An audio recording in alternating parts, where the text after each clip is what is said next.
Good evening, friends.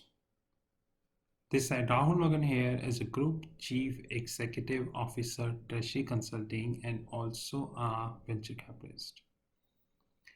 इस video में मैं आपको एक लेटेस्ट एग्जाम्पल बताऊंगा नाम चेंज करके, जो कि यूएस मार्केट में हुआ,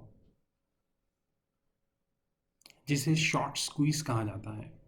ये एक रीसेंट एग्जाम्पल है जो इंडिया में सीएनबीसी के स्कैम के बाद हुआ, जिसके कारण कुछ स्टॉक्स जो यूएस में हैं और बेसिकली ऐसी कंपनियों के स्टॉक्स जो नहीं बढ़ने चाहिए, वो अनप्रेसिडेंटेड ऊपर हो गए। और रिटेल इन्वेस्टर्स तो अनफॉर्चुनेटली इतना एफर्ट भी नहीं करते, to be honest.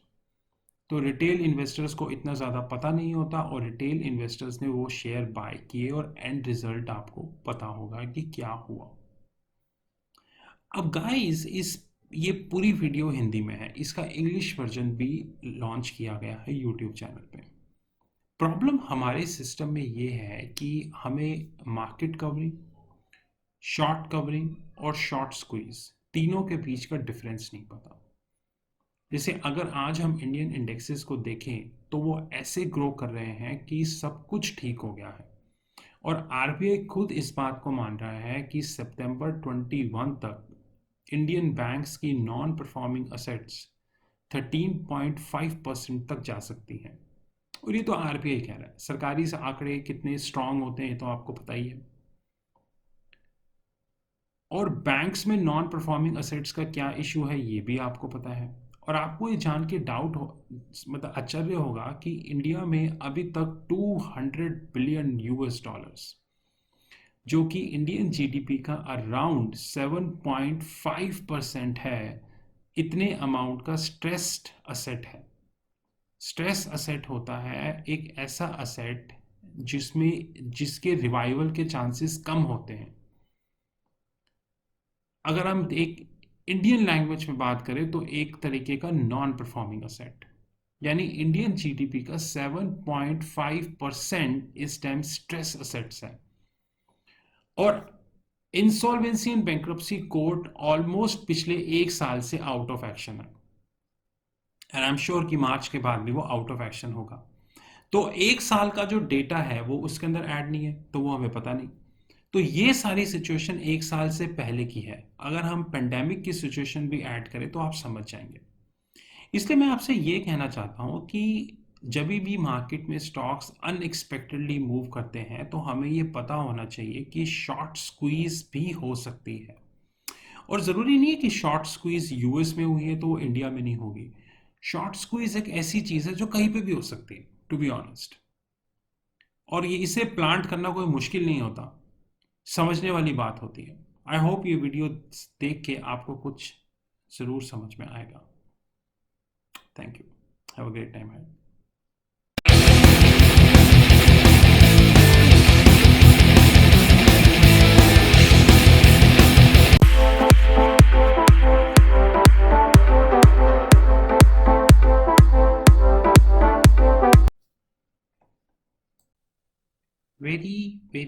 Very good evening, friends. This is Rahul Magan here as a Group Chief Executive Officer, Treasury Consulting and also a Venture Capitalist. ये वीडियो हिंदी में, तो शॉर्ट स्क्वीज की दो वीडियोस हैं, एक इंग्लिश में और एक हिंदी में। अब मैं आपको हिंदी में समझाता हूँ शॉर्ट स्क्वीज एक्चुअली होता क्या है। शॉर्ट स्क्वीज में दो तरीके के प्लेयर होते हैं। एक होता है प्लेयर 1 और एक होता है प्लेयर 2।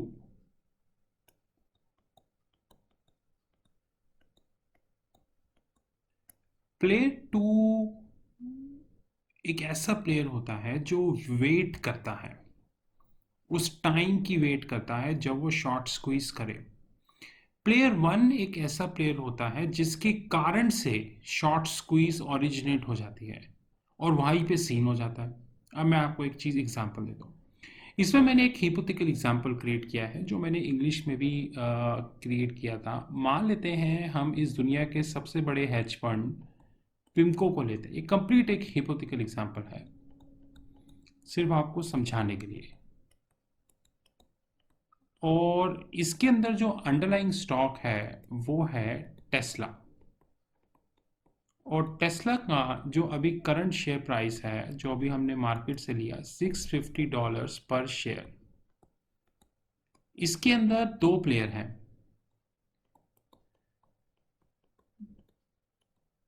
प्लेयर वन जो है वो है पिमको। प्लेयर टू जो है वो है गोल्डमैन सैक्स।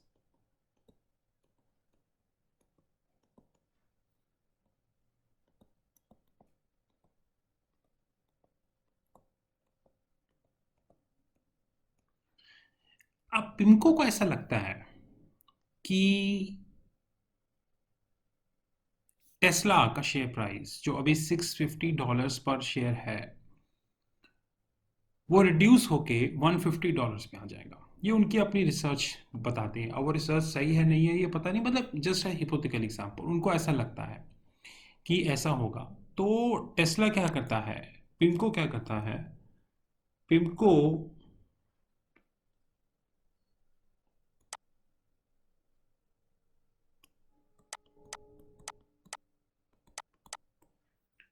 टेस्ला को शॉर्ट कर देता है। अब शॉर्ट करने के कई तरीके होते हैं एक्चुअली, तो मैं आपको ज़्यादा डिटेल में नहीं बता सकता, लेकिन शॉर्ट करने के कई तरीके होते हैं जिससे कि उसका इम्पैक्ट ऊपर नीचे किया जा सकता है, जिसे ग्रीक्स हेजिंग भी बोलते हैं। हम एक ऐसी दुनिया में रहते हैं जब फाइनेंशियल इंफॉर्मेशन बहुत फास्ट मूव करती है। तो इस दुनिया में एक डेस्क होता है बैंकिंग मार्केट में, उसको उसका नाम होता है इंटरबैंक। और जो इंटरबैंक डेस्क होता है उसके अंदर बैंक्स,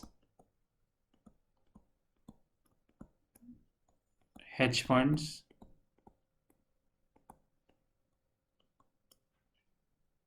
बिग बिग बैंक्स,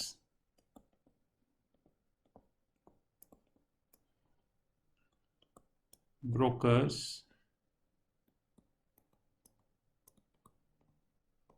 ये इसे ठीक कर देते हैं,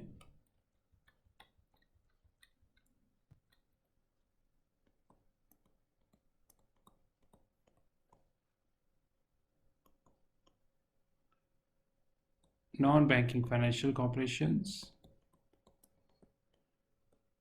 और बैंक होल्डिंग कंपनीज,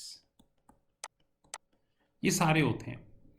तो पिमको ने म्यूचुअल फंड्स, इंश्योरेंस कंपनीज, ये सारे, पिमको ने जब टेस्ला को शॉर्ट किया तो ये चीज़ मार्केट में आ जाएगी कि पिमको ने टेस्ला को शॉर्ट किया। मान लेते हैं पिमको की एजम्पशन है कि उन्होंने 20 मिलियन शेयर्स टेस्ला के शॉर्ट किए, मतलब 20 मिलियन एक बड़ा अमाउंट होता है टू बी ऑनेस्ट। अब शॉर्ट स्क्वीज कैसे क्रिएट होती है कि दुनिया में जो रिटेल इन्वेस्टर्स होते हैं उनके पास नॉलेज की कमी होती है, क्योंकि वो कुछ सीखना नहीं चाहते, और कभी कभी मार्केट में भी मटेरियल इतनी आसानी से अवेलेबल नहीं होता। तो उस केस में क्या होता है कि कोई ऐप है XYZ,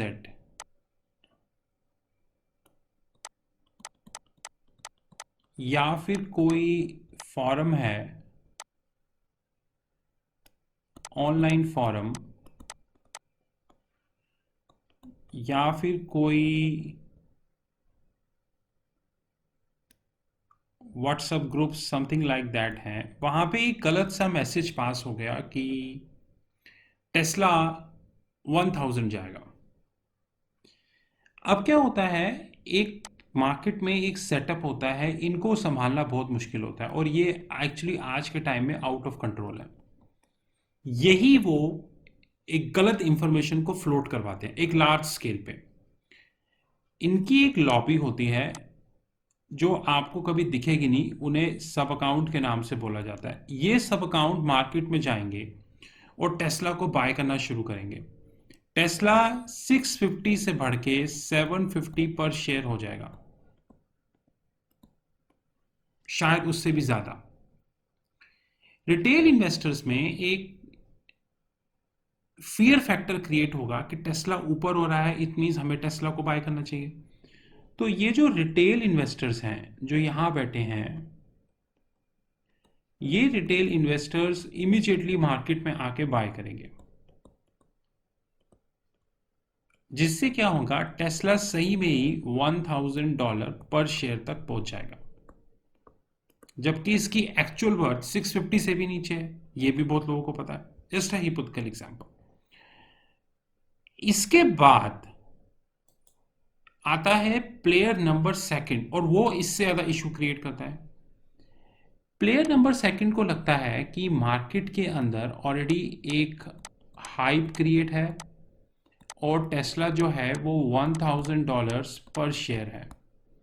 तो प्लेयर नंबर टू ने क्या किया, उसने टेस्ला को यहां पे शॉर्ट किया, और मान लेते हैं उन्होंने 5 मिलियन शेयर्स टेस्ला के शॉर्ट किए, राइट। लेकिन ये इंफॉर्मेशन भी मार्केट में फ्लोट होगी, और जो हमारी जो संस्थाएं हैं, जैसे कि एप्स, जो प्लेटफॉर्म्स हैं जैसे कि ऑनलाइन ग्रुप्स वगैरह वगैरह, इनके कारण टेस्ला $1200 पर शेयर तक पहुंच जाएगा। एंड रिजल्ट क्या होगा? शॉर्ट नंबर 1 जो क्रिएट किया गया था वो 650 पे क्रिएट किया गया था। CMP कितना है? 1200। तो लॉस कितना हुआ? -550।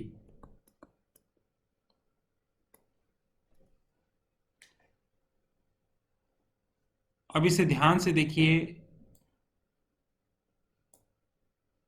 आपका लॉस कितना हुआ? -550। 550 पर शेयर, 550 पर शेयर।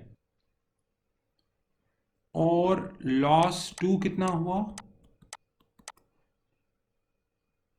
1000 पे आपने शॉर्ट किया था, अभी आपकी CMP है 1200, यानी कि -200।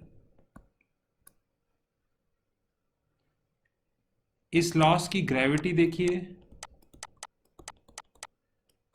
1 वर्सेस 2। ये होता है शॉर्ट स्क्वीज।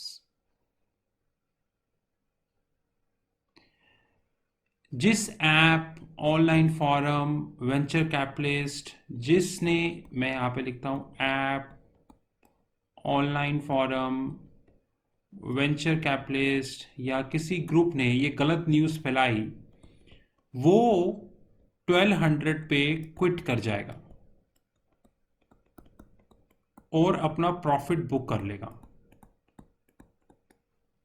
लेकिन रिटेल इन्वेस्टर्स 1200 पे या तो बाय करेंगे या फिर अपनी पोजीशंस को लॉन्ग रखेंगे, और उनको ह्यूज लॉस होगा। जब तक ये कहानी किसी की समझ में आएगी तब तक रिटेल इन्वेस्टर्स का मेजर पैसा डूब चुका होता है। ये होता है शॉर्ट स्क्वीज। और ये शॉर्ट स्क्वीज के कई मॉडल्स होते हैं। ये मैंने आपको वो मॉडल बताया जो यूएस में होता है। वैसे शॉर्ट स्क्वीज के बहुत सारे मॉडल्स होते हैं। तो मैं जाने से पहले एक बार आप लोगों को उसको दोबारा से कर देता हूँ। हमने एक शॉर्ट स्क्वीज इमेजिन किया जिसके अंदर हमने दो तरीके के प्लेयर्स को बेसिकली गेस किया। प्लेयर नंबर 1 पिमको जो हेज फंड है, प्लेयर नंबर 2 जिस शेयर पे बात हो रही है टेस्ला 650, प्लेयर नंबर 1 जो हेज पिमको, प्लेयर नंबर 2 गोल्डमैन सैक्स। पिमको ने टेस्ला के 20 मिलियन शेयर शॉर्ट कर दिए। ये बात इंटरबैंक मार्केट में आ गई तुरंत। इंटरबैंक मार्केट में आने की वजह से एक ऐप, फॉरम या ग्रुप ने उसकी रिवर्स कॉल दे दी, जिसकी वजह से वेंचर कैपिटलिस्ट और प्राइवेट इक्विटी के पहले सेट ने शेयर खरीदे, वो ऊपर हो गए, रिटेल इन्वेस्टर्स उनके पीछे पीछे, वो 1000। फिर प्लेयर 2 जो गोल्डमैन सैक्स है, पूरा हिपोथेटिकल एग्जांपल क्रिएटेड है, उन्होंने 1000 पे शॉर्ट किया 5 मिलियन शेयर्स। ऐप ने फिर एक रिवर्स कॉल दी जिससे वो 1200 हो गया। शॉर्ट 1 में लॉस है 550, शॉर्ट 2 में लॉस है -200। तो दोस्तों कभी भी कोई शेयर प्राइस बहुत ज़्यादा ऊपर नीचे होता है ना, ये शॉर्ट स्क्वीज होती है। या कई ऐसे तो कई मॉडल्स होते हैं, जैसे एक शॉर्ट स्क्वीज होती है, एक मार्केट कवरिंग होती है, एक शॉर्ट कवरिंग होती है, एक लॉन्ग कवरिंग होती है। ऐसी कई चीज़ें होती हैं। रिटेल इन्वेस्टर्स को इन सब के बारे में प्रॉपरली प्रॉपरली प्रॉपरली पता होना चाहिए, बट अनफॉर्चुनेटली पता करने की कोशिश नहीं करते। That's a big mistake. Thank you. Have a good time.